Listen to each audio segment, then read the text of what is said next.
Story time of how I almost died at 7 years old. Well, it happened that I used to live in Mexico at that time, and we had a little grocery store about 3, 4 houses down the street from us. I wanted some pan or some cookies at night because that was a thing. You eat it con leche and all that good stuff. And we didn't have anything that I wanted. And my mom said, you know what, just wait till tomorrow because it's already late. And, stubborn child me, yo de terca ahí.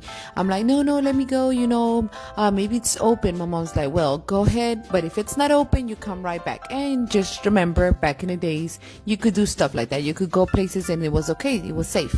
Yeah.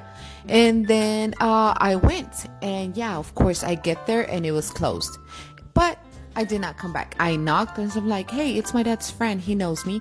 So I start knocking and he looks at me through the cameras and he said, hey, Wera, is that you? I said, yeah, it's me. And he said, hold on a minute. Man took his sweet time, and there I am waiting.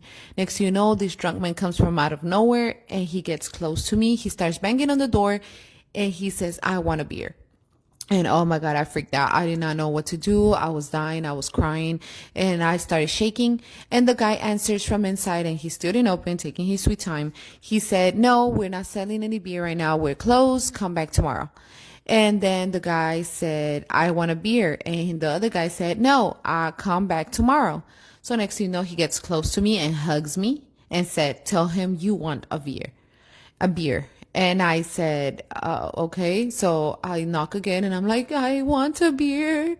And then the guy obviously was looking at me and he still wasn't opening the door. He said, oh, okay, don't worry. Ahorita te la doy, I'll take it to you right now. And then the man did not come out yet. He says, here you go. Come here. So next thing you know, he opens the door. He comes out with a cuerno de chivo, like AK-47, or I don't know what kind of device it was, pero era algo scary. And the wife pulls me over, didn't even brought me inside the house. She just takes me literally behind the device. And then the guy points at the borracho and he says, so you want a beer, right?